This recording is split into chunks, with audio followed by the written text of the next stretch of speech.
G'day. Welcome to the AgriCoach podcast for families on the land who want to grow their family's wealth and prosperity across the generations. I'm your host, Ben Law, and I'm the financial bloke.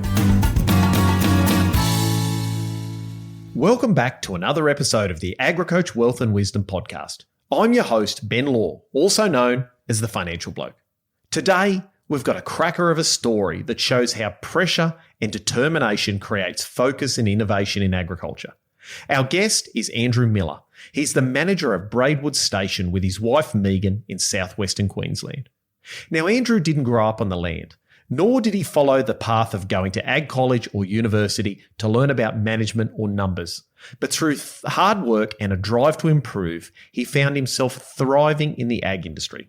Starting from the ground up as a teenager, he worked his way up until he was given an opportunity to manage Braidwood Station, which was a startup cattle operation, and transformed it into one of the top benchmark businesses in the sector, with Braidwood being constantly ranked as one of the top 20% of all beef producers. During Andrew and Megan's journey, things weren't always easy, but through necessity, they developed a number of robust financial and operational modelling tools that helped them make more informed, strategic business decisions. This allowed them to operate more effectively and is really key to their ongoing financial success. Realising the profitability results from managing the business numbers were pretty bloody good, they identified how valuable these tools were to themselves and how they might also help other producers, and they turned them into an app called Herd XL, a cattle marketing and management app designed by cattle producers for cattle producers. Now, in today's episode, we'll dive into Andrew's journey from his early days in the industry to managing Braidwood Station and now to becoming an app developer. We'll explore how his production numbers-based approach propelled his business forward and how Herd XL is poised to make an impact on the cattle industry. Whether you're an agricultural professional, an aspiring farmer, or someone just interested in the stories of young people giving it a crack, this episode is packed with insights and wisdom.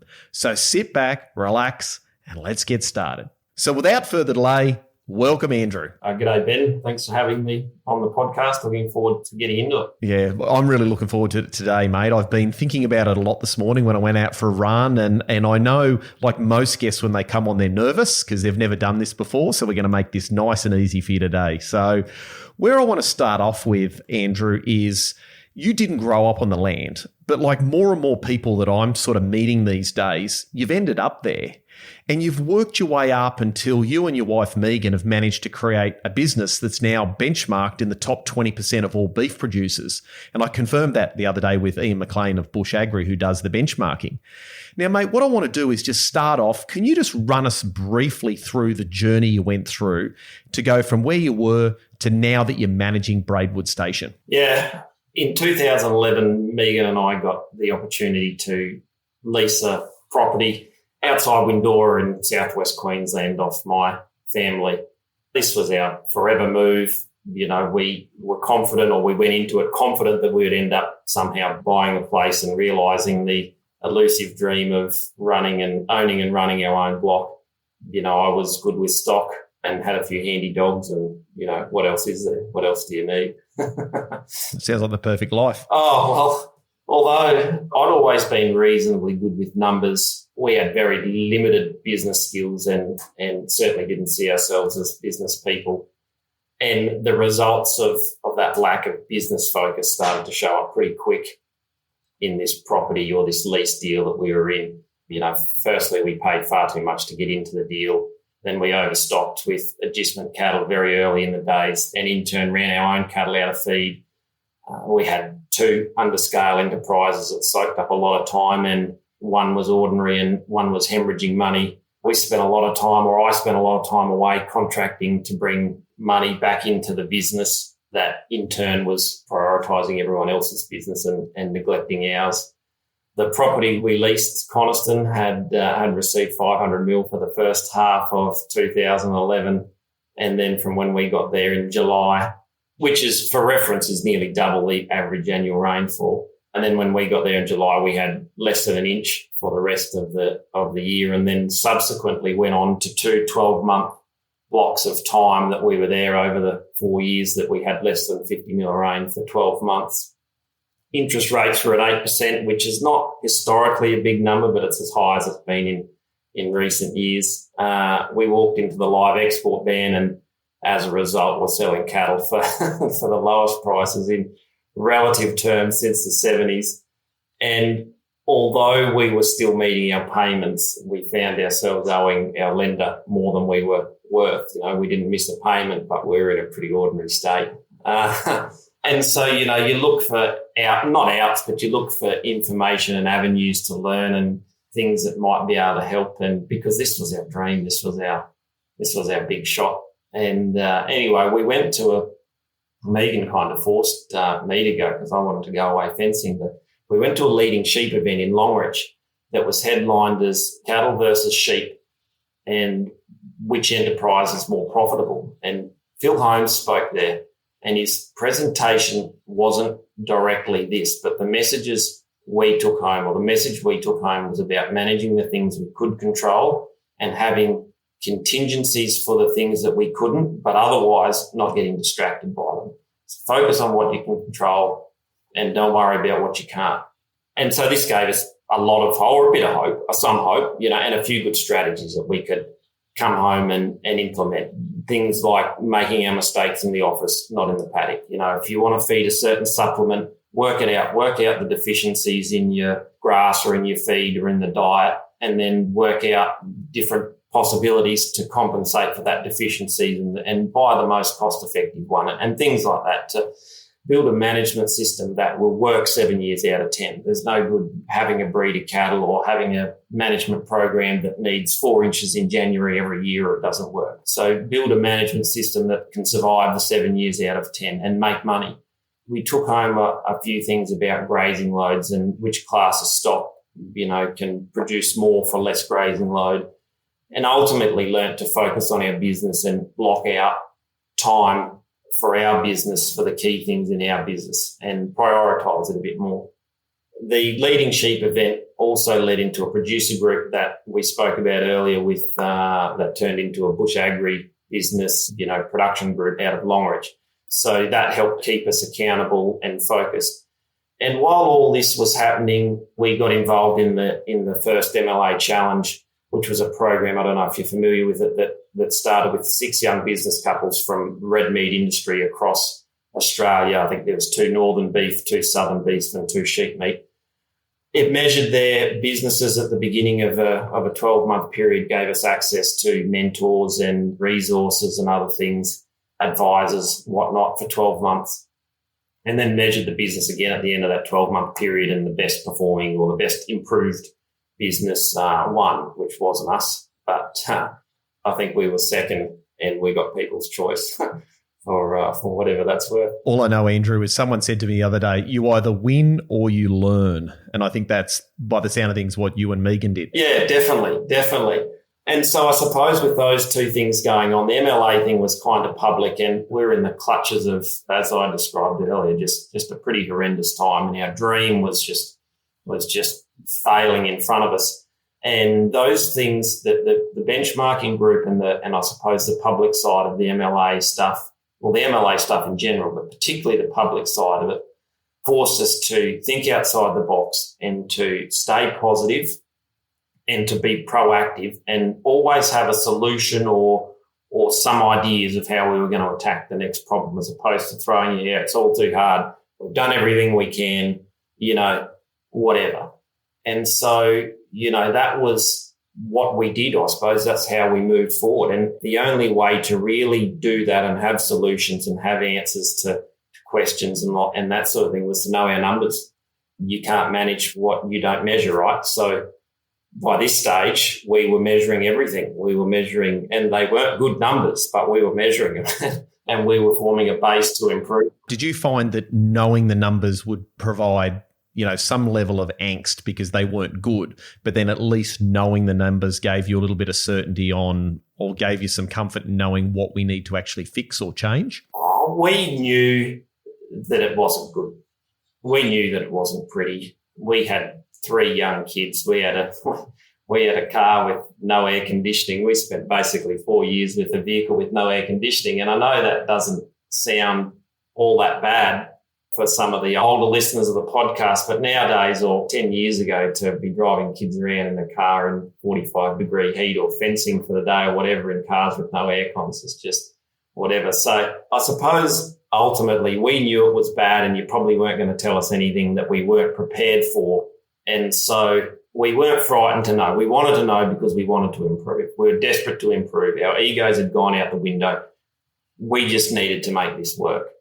And so we measured everything from, as I say, repro rates, mortality rates, the difference between enterprise performances, our average daily gain of our cattle, kilograms of dry matter per hectare, pasture diet quality, the cost of a megajoule of metabolizable energy in a supplement feed, all the selling costs, breakdown of selling costs for our cattle, our inventory change, and created lots of spreadsheets and calculators and that sort of stuff to quantify all those numbers. I suppose rounding that out, that knowing our numbers and having a positive attitude were the key to surviving and getting through those tough years, which they did. And then leading to your, or reverting back to your earlier point, they were also the catalyst for understanding that the situation was untenable in the long term and that something had to change. So I suppose after a very interesting turn of events, we made a conscious decision to walk away from this dream and take on a manager's role at Braidwood, where we are now. We've always believed that you're the average of the people you spend the most time with, and there's various sort of variations of that sort of saying, but ultimately the production group, the MLA challenge were aligned with that, and the people that owned Braidwood were astute, business savvy, financially literate people and successful in their own right. And this was another opportunity to if we weren't recognising our dream there, we were moving on to learn from someone else and get ourselves closer in another avenue, I suppose. So, mate, talk me through, because my understanding is the owner of Braidwood Station grew up on Braidwood, but they're no longer in the farming world. They've got business interests outside of there. So they were an absentee owner.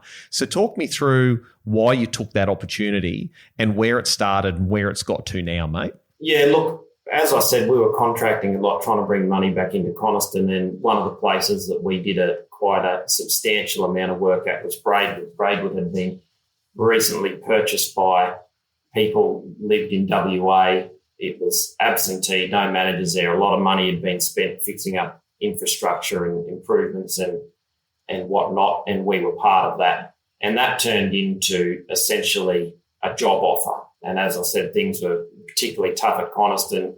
The situation was sort of untenable, and we were not looking, but when the opportunity arose, it made a lot of sense to us. And so I remember Peter saying at the very, very beginning of conversations we had about Megan and I managing the property that taking on the role would give us the unique opportunity of shaping the direction of the business into the future.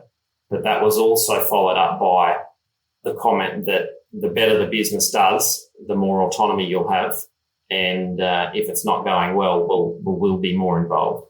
And so we just walked away from our dream. I was dying on the inside, and the option of autonomy, if the business performed well, was pretty attractive. So I suppose, again, the solution for that challenge was numbers and being able to clearly articulate numbers and defend them to a critical thinker who was financially literate, business savvy, and very, very well connected with people around. So if he didn't know something, he'd check with someone else or whatever. So there was no sort of... He had a good bullshit detector, hey? Yeah, absolutely. And not frightened to hold you to account. So I suppose in the early days, Braidwood did go down the sheep. We tried sheep for 6 months. It didn't work for a few reasons, namely dingoes. And then we got into the cattle game, and Megan and I basically put a lot of propositions to them, and they were well researched, evidence-based, I suppose, scenarios backed by numbers. And obviously that was the key to it. If we wanted to target the feeder market, then we needed to prove why. If we wanted to sell particular cattle on a particular day to a particular buyer, we needed to have evidence why. If we wanted to go a particular genetic trend or have a particular management system in place, then we needed evidence to support that. And equally, we needed to be persuasive and have numbers and evidence to, if they came to us with something that we didn't 100% agree with, that we thought wasn't the best option for the business, we needed to articulate that as well. So, Andrew, just for everyone listening, we got cut off. The internet wasn't being kind to us in Western Queensland. But where you're at, mate, is you were saying that at all times you needed to be able to, with the owner of Braidwood, to be able to go back and be able to prove with data and numbers your strategy and to back it up with research. And then also, if they came to you with ideas of what they thought, it was your job to basically go away and run the numbers and either say, yeah, that's a great idea, or disprove it, I suppose you'd say, or provide a disincentive to take that path. Was that pretty much right on? Yeah, absolutely. Absolutely. And I suppose ultimately, if we wanted the autonomy that we spoke about earlier and wanted to be trusted, we had to be deserving of that. And so we used a lot of numbers and data and spreadsheets to try and achieve this transparency and be deserving of the trust. And I suppose summing the success of Braidwood up in a sentence, which, if I can, that's that if you analyse the numbers of any business that deeply, and then use the information to course correct wherever possible, then strong business performance is very likely to follow. And I think essentially that accountability that we've been held to, and then the numbers that we've used to be accountable or to prove that accountability, have been the key to the success of a pretty strong business. It's interesting, mate, because there's a couple of points I want to make, and then I'm going to ask you a question. The first one is that I see a lot of complaints from farm owners bringing managers in and saying, hey, I've got this farm manager, they're costing me a lot of money. And then they're not actually a farm manager. They're actually just an operations manager. They're just running the day-to-day operations on the business. They don't actually know the numbers in the business. Now, obviously, that's not everyone by any stretch of the imagination, but that's a number one complaint. So I think you've showed that you're actually managing the operation, not just on a day-to-day basis, moving cattle around, buying and selling, etc. And the second thing is that for a lot of people, they get scared by the pushback. So in other words, when they're challenged by the owner, why are you doing this? Why are you doing that? And I find it really interesting how you've gravitated to just knowing the numbers so intimately and then backing you up. Was there a point on Braidwood where all of a sudden you got to the point where the owner, Peter, all of a sudden turned around and went, you just got far more autonomy than you'd ever had before? Like, where they almost backed off and went, right, excellent, we can see you guys have got this? I don't think so, and not because of any particular reason, but just by, if I could summarise it, it would be that early in the piece, Braidwood was a somewhat, while Peter's and Robin are very business savvy people and they want a return, Braidwood was an emotional purchase because it was the old family place and it was various other things. And so Braidwood needed to wipe its face, but Peter was very busy. He still had a full-time job in WA doing what he was doing. And so we were left to our own devices a bit more early in the piece to make this business work. And then as sheep left and cattle required a little bit more scale, the business expanded. And then as the business expanded, and the business started making more money than any of us thought, and not through market forces, but through implementing, I suppose, the things that we'd learnt from other people around us and being consistent. And so Braidwood became this big thing that was paying its way. It was paying managers well. It was providing the owners a good return, and it became a thing of interest. And so the more then Peter sort of moved out of his full-time role and took up a role that was less full-time, and so had more time to sort of spend on the business and became seemingly to me far more interested as the business got better. And so none of the autonomy ever left, and they're very, very good at not coming in and stepping on our toes and trusting us and backing us, which is very nice. But I think quite the opposite. I think as the business got better, I think we all thought, well, this is a bit more serious than we thought. Wow, let's have more to do with it. And I suppose it's fascinating to him. They were I think it's fair to say they were a little bit discouraged when sheep didn't work. And I think that, they didn't sort of think that cattle were going to be quite as good. And Braidwood was always historically a sheep, merino operation. And so when cattle started working and when they started working really well and when they became very profitable, everyone was like, wow, let's get more involved in the business and whatever. So they show more interest now than probably ever before, but it's become quite a big thing now. Braidwood's now 356 or 7,000 acres. We run either side of 5,000 head, and it's a chunky business. So, and it's an important part of their lives now. You've worked bloody hard to build a profitable, scalable and well-run operation. But now, as your children are finishing their education and starting to take an interest in the family business, you're realising it's time to shift focus. It's no longer just about farm prosperity. It's now about family prosperity. You need to align your family, start preparing the next generation, improve communication and strengthen family relationships. Now, of course, that's easier said than done. And that's why we created the High Performing Families Workshop to guide families through this crucial transition. Want to know more? Head over to www.agricoach.com.au/take action. Now, let's head back to the episode. Yeah, it's a great story, mate. That's why I love it. And when Ian reached out to me, Ian McLean of Bush Agri, who's mates of mine, and said, I've got this great story, Andrew and Megan Miller, you got to have a chat to them about this. And I thought this will be a great story. But where I want to go to now, mate, is, two things are really clear.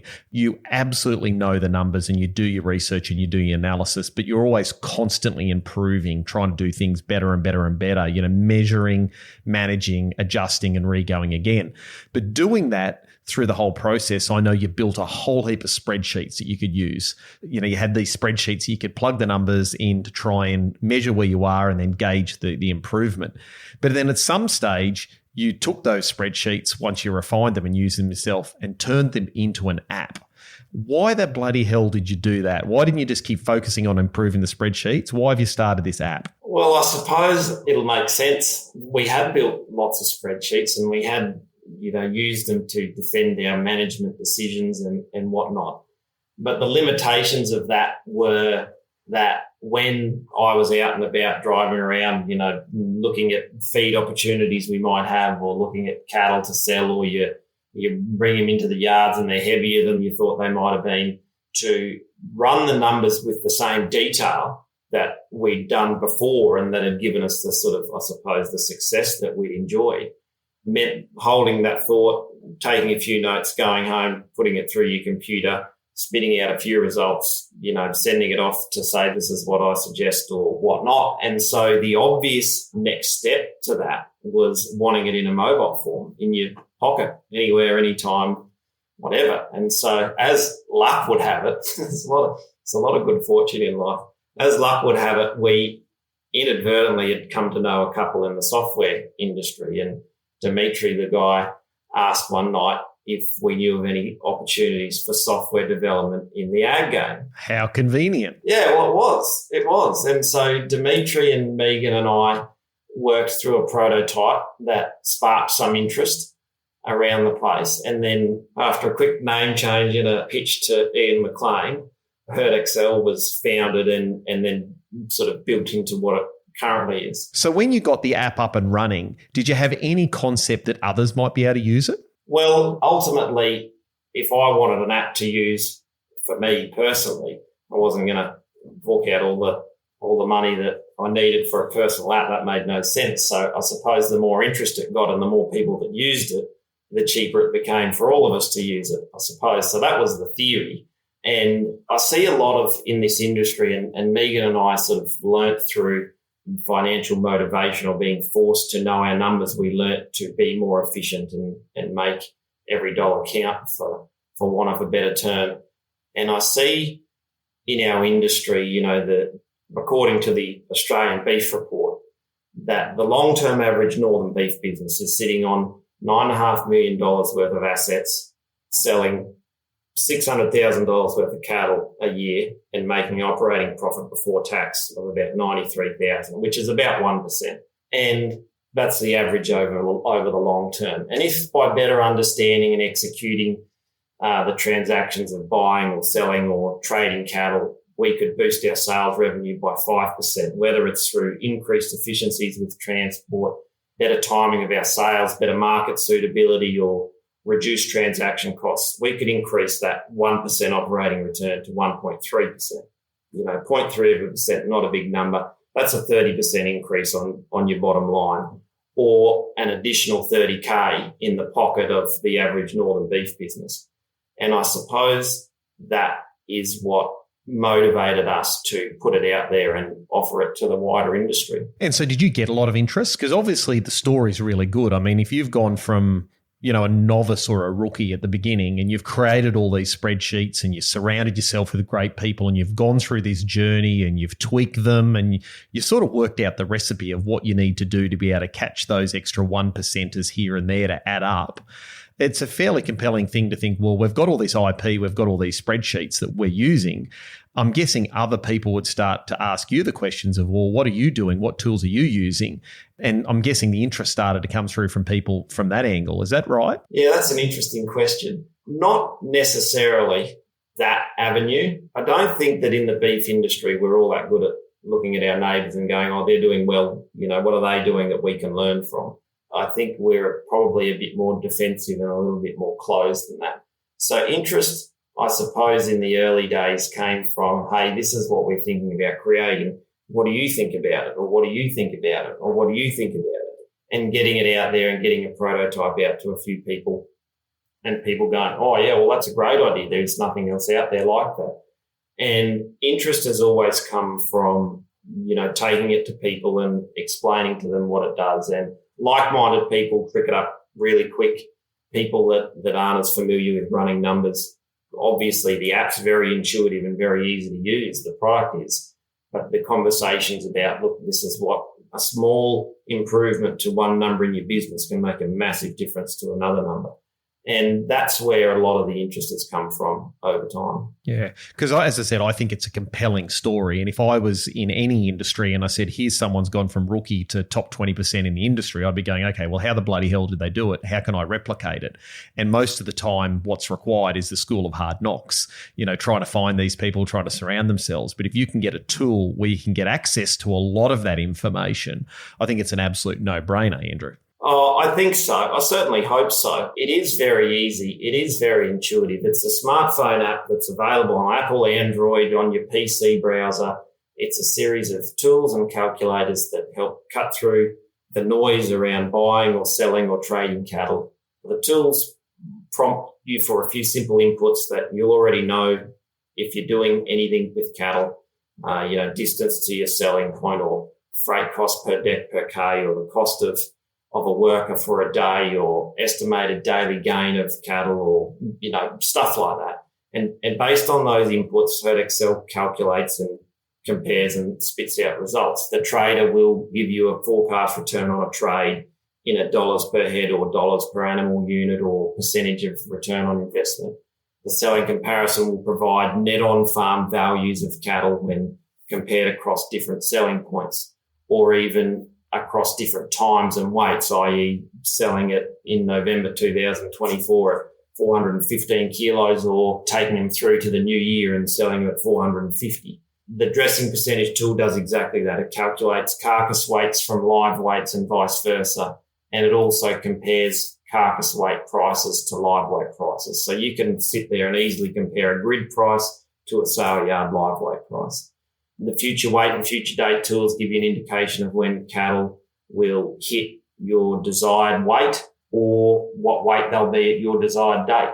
They're pretty simple and they're pretty effective. And I think that there's a lot of opportunity in our industry for something like this. And so far it seems that the industry thinks so too. That's great, mate. So it's very much a scenario modeler. So it's about being able to sit out in the paddock, bang in a few numbers and see what, if we change those variables, what's the outcome going to look like? Yeah, absolutely. Absolutely. It's about taking 10 or 15 variables and spitting them out in one number as opposed to trying to do 10 or 15 calculations in your head or on a calculator or whatever. And then you do one and then you've got to compare it, or then you've got to do it all again for another scenario. So absolutely, it's definitely scenario based. It's definitely as good as the numbers you put into it, but it's very powerful and very useful and can help you with the one percenters. Yeah. And look, mate, like most good products, they're usually outwardly simple, inwardly sophisticated. That's what Apple always said about their products. You know, you look at an iPhone, I've got one sitting here right in front of me, switched off in case it rings. Very, very simple looking thing. But when you open it up and realize the power behind it, it's absolutely unbelievable. And I know I spoke to Ian McLean again when he first suggested we have this conversation, and he said a lot of work's gone behind the scenes, not only over the last decade or so in actually working out how these tools work, but then making sure the spreadsheets and the calculations and the formulas and the values actually being worked out really clearly with multiple people involved. Yeah, absolutely. Absolutely, we've put a lot of effort in. But as I say earlier in the piece, we were very financially motivated to learn about numbers and to get our numbers right. And then as we transition from leasing into owning, the accountability and the option of autonomy if the business did well, or the more autonomy if the business did well, was equally as motivating. And so good things often come out of necessity. And I suppose these things have been a necessity for us to be in the headspace we want to be in, which is running and managing productive businesses. And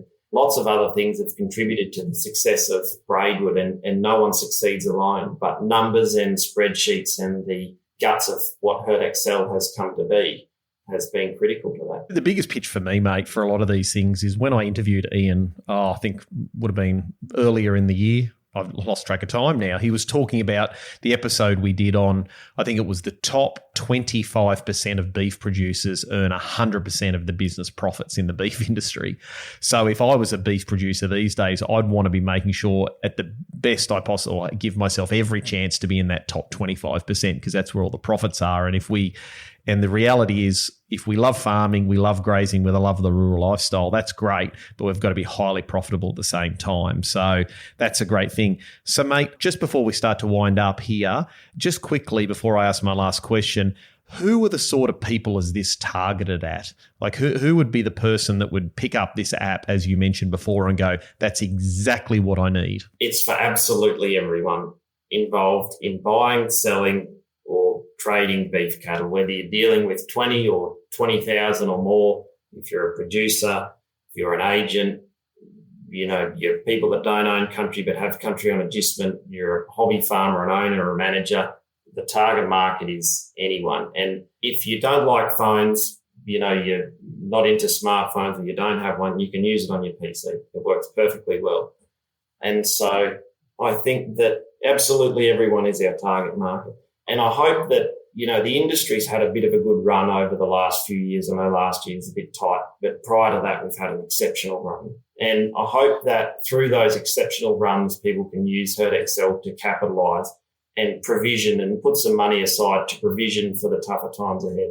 And when margins are tight, like Megan and I have seen, you know, when we're struggling to make ends meet like we were a few years ago, I hope Herd Excel can lighten that burden a bit too. There's no losers to it. No one gets cut out. It's for everyone in the industry to use. Targeting our markets well and minimising wastage of whatever sort when transacting cattle is good for our industry as a whole. It's good for people, businesses, cattle.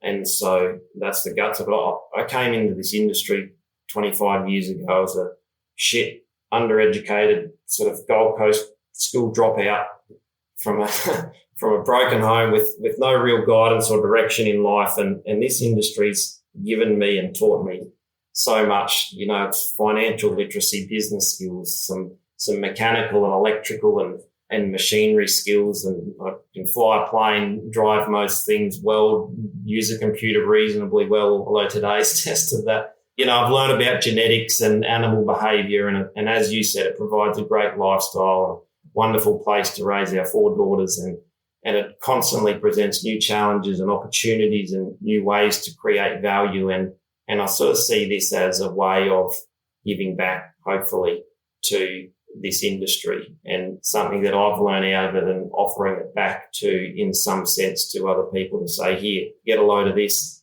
I just love the industry and we're real people. You know, we're out here, my day job's managing 300 50,000 acres of Western Queensland.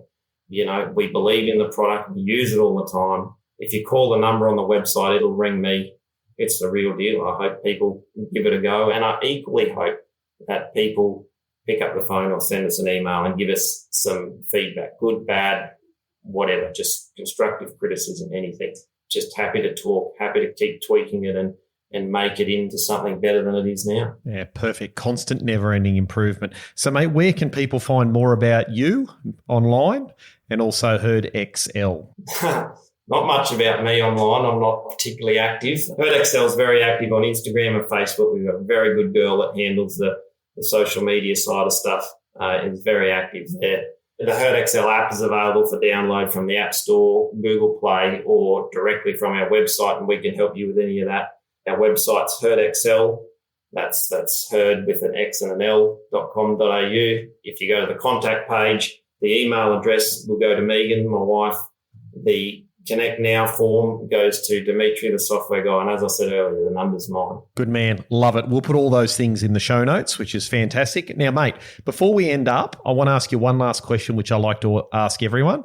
If you could jump in a time machine, mate, and go back in time to when you're in your, say, mid-20s, because what are you now, Andrew? 40, on the nose. 40. Okay, cool. So you could go back in a time machine 15 years ago to your 25 and you could sit down and have a beer with a younger Andrew. What bit of advice would you give him? Yeah, that's a really tough question, Ben. Lots of things. As I touched on earlier, I grew up in an interesting sort of an outfit. I'm the youngest of 5 kids. We lost my dad to brain tumour when I was 6, and in addition to being a widow with young kids, my mum had her own issues to deal with, and we moved a lot, and we had a couple of stepdads along the way. Plus, there was a myriad of other shit simmering in the background. And I suppose I went through a lot of my formative years with no real guidance and no real sense of direction or belonging. And as a result, spent a lot of time. I think this is all a bit candid, but spent a lot of time with my guard up, I suppose, trying to impress people and trying to belong rather than finding out who I was and being myself. And I suppose with all that in mind, the first thing I would have said would be something along the lines of cut the bullshit and be yourself. Another thing that I find myself saying or writing down or whatever to myself all the time is that well done is better than well said.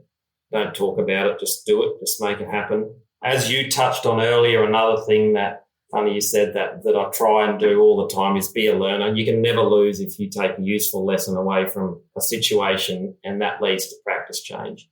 And it's a pretty anti-fragile a thing to build your identity around. If you're a learner, then you can pretty well always get a win out of most situations. And finally, my kids would be disappointed if I didn't say this because I say it to them constantly, ad nauseum.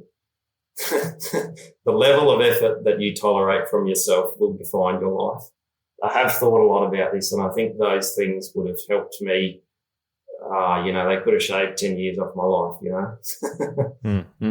No, and I appreciate that. And look, the reality is a lot of people say I wouldn't do anything because I'm as happy as Larry right now. But I think there's some great advice in there, mate. And you know what? Sometimes in life, the most successful people have come from a tougher background. They haven't been given everything on a silver platter, so they've had to work for it. And the one thing that I noticed from when we first started talking, Andrew, is one is you're very self-aware. Number 2 is you're just all about doing better. How do we do better all the time, which is great. And it comes through in everything that you've done in your story. So I love also the statement or the quote that you're the average of the 5 people you surround yourself with, and you've obviously managed to do that. And I'm just grateful that you're now part of the Wealth and Wisdom tribe, and I can count you as one of the people in my group. Yeah, I think someone once said that if you're not embarrassed by who you were 5 years ago, you're not growing fast enough. And I think that I definitely subscribe to that. And I think that when I look back, I think it's some of the things I've done and said as and I just constantly, I like learning, like growing, like improving, and that doesn't mean that I'm any better than anyone else. I think it probably means that I started from a lower base and I'm trying to catch up. But I like continuous improvement, and additionally, I feel very grateful to have spoken to you, and I'm a big fan of your podcast, and I'm also very grateful for the people that I'm fortunate enough to have around me. No one succeeds alone, and everyone around us, from the other members of Herd Excel to Megan, my wife, to the owners of Braidwood, have all cut me a lot of slack and believed in me and supported me, and I think that's really important. And I suppose another take-home message is to, if you get the opportunity to back someone and support someone or give someone a run,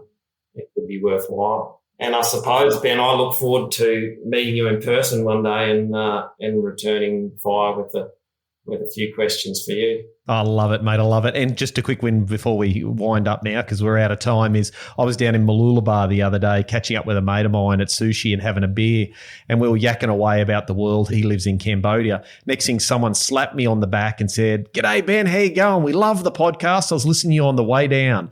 And I looked around and I thought, who the bloody hell is that? No idea who they were. They were obviously on holidays down on the beach, recognised me, said g'day, and then kept going. So that's always a bit of a blast for me when that happens. It happens very rarely, but yeah, it was a bit of a shocker. So no, I love the fact that people are listening to the podcast. I want to bring people like you on to tell the stories, and I'm sure everyone will learn a lot out of today. So thanks very much for your time, Andrew. Good on you, Ben. Thank you. Well, g'day everyone. That was a pretty good episode again. Andrew's a great guy, got a really good story.